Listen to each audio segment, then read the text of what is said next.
Now, Latinos, we are 18% of the population. That means that we should have, by this time, 7 senators and 14 assemblymen. And we are not near that time. And that should be our aspiration. We have to gather our forces, build those coalitions, and have true representation in the seat of powers in Trenton. We also have to have a seat at the table in every government, doesn't matter if it's Democrat or Republican, because our people have to be represented. And we have to create true partnerships. And partnership is something very, very unique. We cannot be junior partners. We have to be full partners or not partners at all. Thank you very much. Thank you. And you bring us to one of the subjects or one of the elements brought up at the workshops when we're talking about coalition building towards power. Usually, what we see is one group or entity in power reaching out to another group, apparently for either coalition to join them, but reaching out in what I called inoffensive and harmless way. You make them, for example, in your office or in your company, you make them clerks, you give them, custodian jobs. You bring them in an appearance of inclusion that is not really, ¿quién dijo allá abajo? No, not true inclusion, which Martin expressed. You, the mayor, the senator, and the assemblyman, in a position of leadership in elected office, how will you, or how do you extend or reach out to Latinos, for example, for a partnership that is a fair, equal value partnership?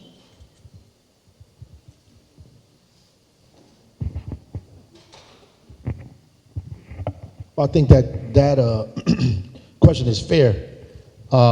And I think at the end of the day, part of the problem is we all fight for the same amount of small crumbs that are left behind by the people who have the majority power.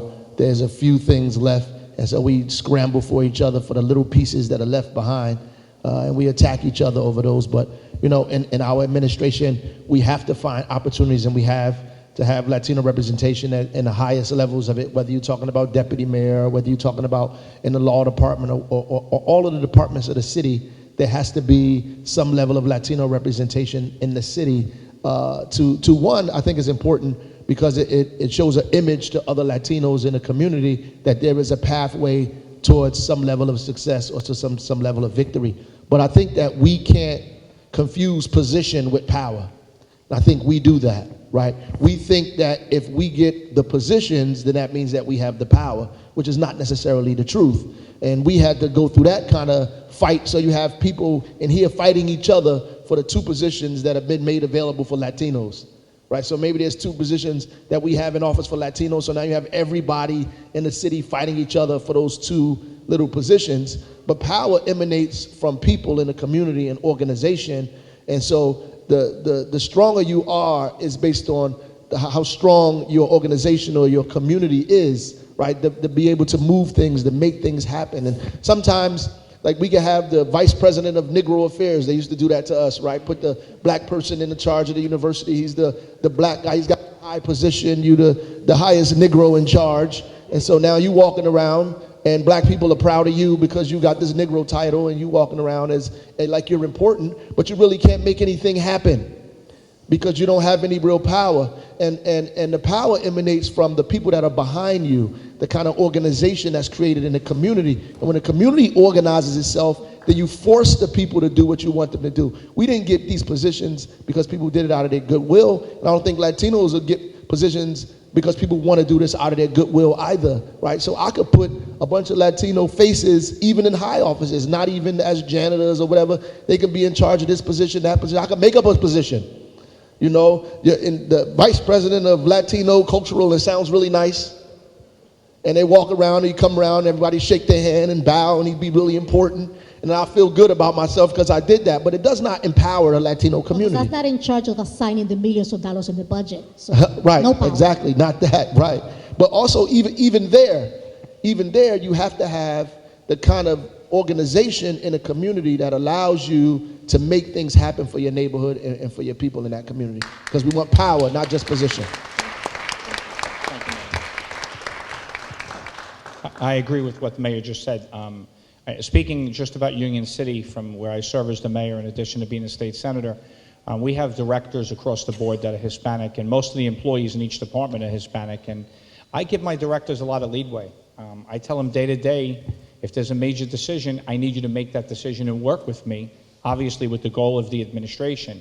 In our school system, we're now taking it where we're bringing for certification to move up the chain, not only to be a teacher in Union City, but to move up the food chain, so to speak, and become a supervisor, a vice principal, a principal, assistant superintendent, to move up into those key positions. We're offering courses now that we're giving them actually in our schools at night. So they leave school during the day, they leave their job during the day and go take the courses at night, so we can bring up even more in our school system into supervisors and the other positions that matter the most, the decision makers in the school system.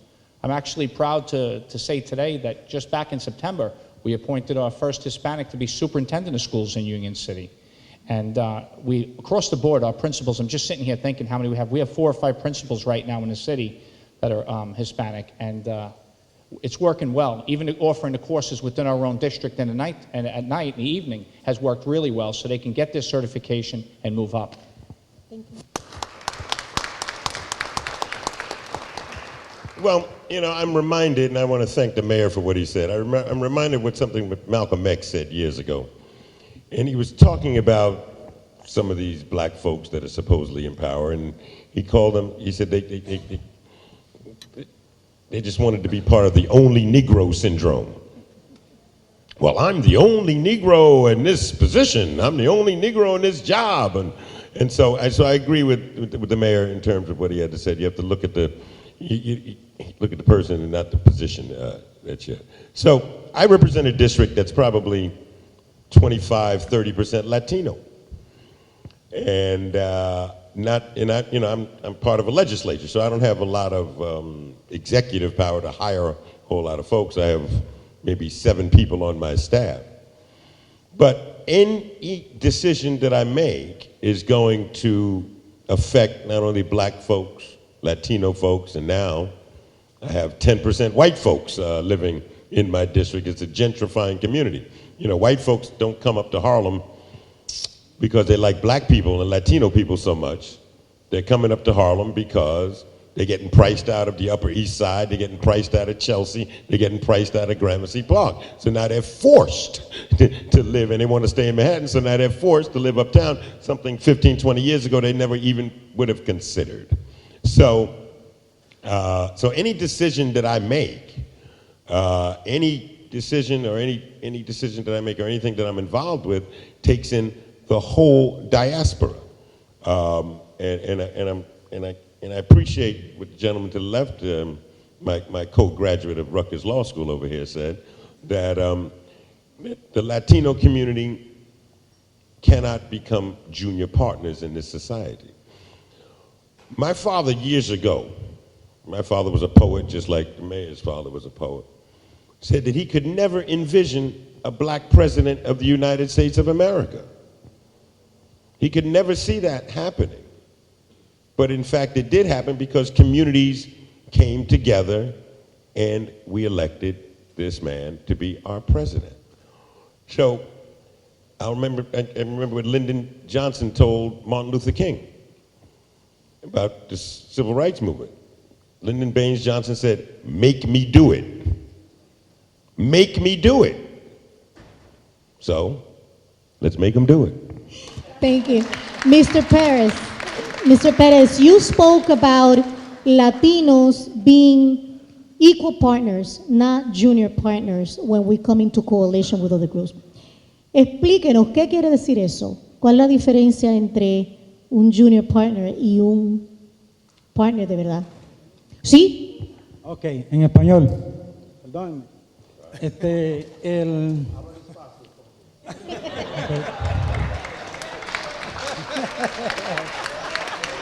Ok, despacio para que el compañero Baraka entienda.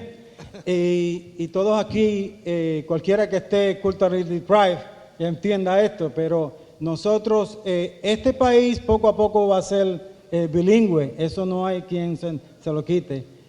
Y yo creo que lo que cuando yo hablo de ser partners, socios iguales, es que nosotros no podemos permitir, es que nos ponen a una esquinita, como decía el alcalde, que nos nombre un latino a cargo de Latino Affairs y entonces nos entretengan con lo que decía mi abuela, el duérmete nene, mientras ellos controlan las decisiones.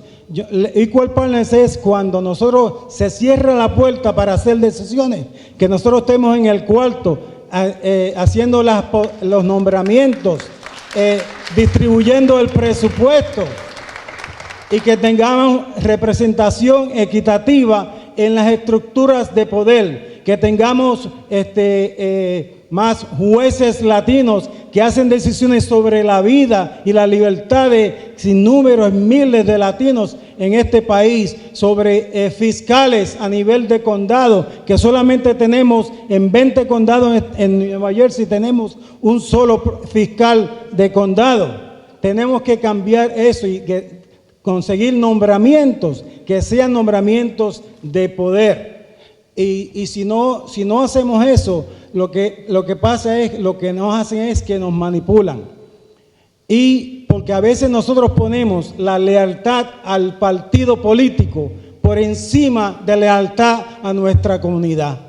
Y eso no lo podemos seguir haciendo, porque lo que hacen los partidos políticos es que escogen a fulanito de tal que se llama Luis Rodríguez, y lo escogen y nos lo eligen a nosotros y nos dicen, este va a ser el líder de ustedes y va a ser el City Council Member, y ese Luis Rodríguez representa al partido, no a la comunidad.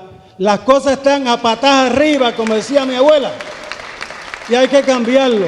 Lo que tenemos es que organizar la comunidad y nosotros decirle al partido, el líder que nosotros queremos elegir es este que está aquí. Y lo cogen o lo dejan, o si no, corremos nuestro propio slate. Eso es lo que nos va a dar igualdad de panel. On that note, I would let each of our panelists to say one final thought on coalition building into this community that represents the Latino community in the state of New Jersey, as you have the leadership, mainly from New Jersey, joined by other states here today. First, I want to say I agree with the parts that I understood. And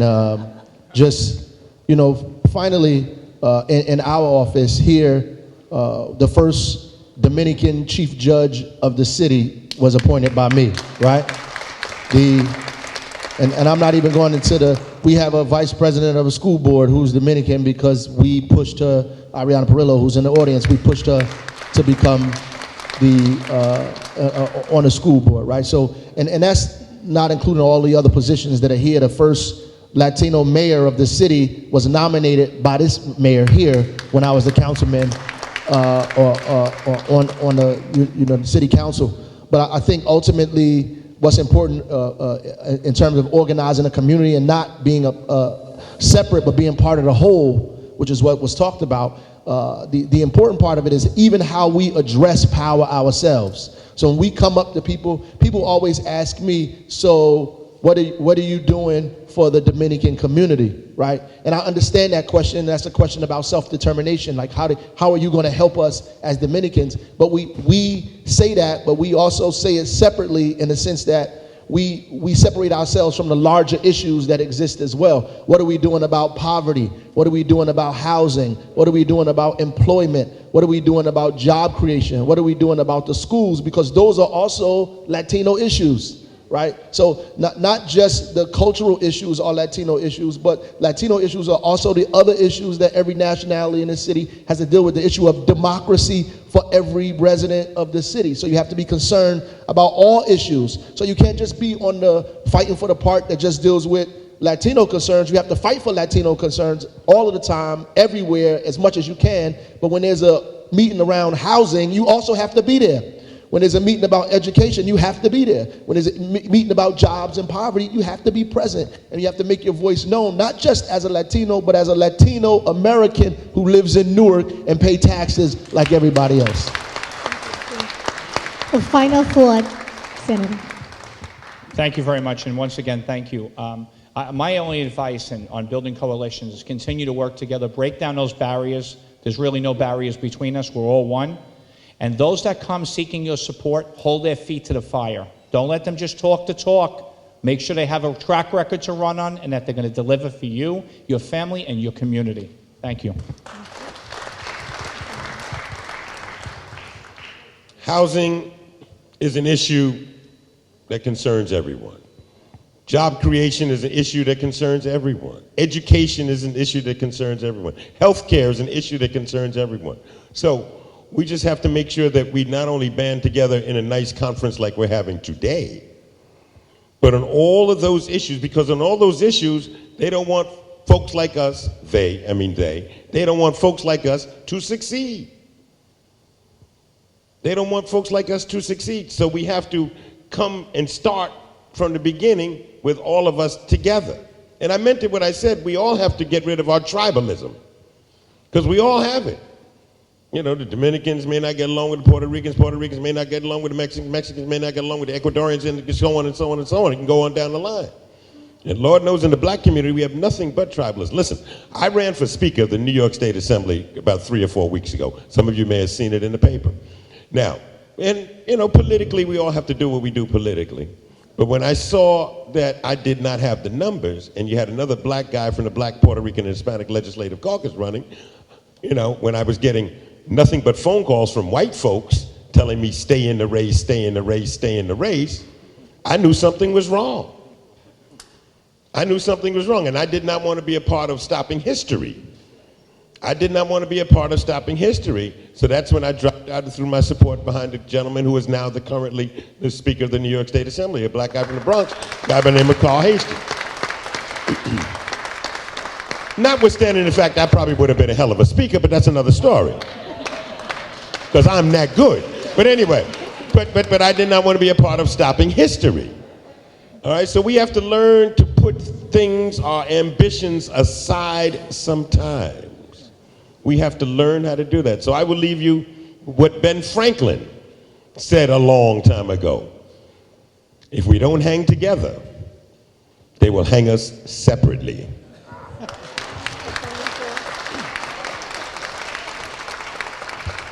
That's the truth.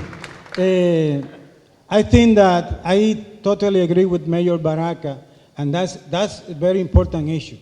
Because when in the Latino Leadership Alliance, we always say two things. Every issue in New Jersey is a Latino issue. Every one of them. Because we are Americans too. This is our country, and we are not going to go anywhere.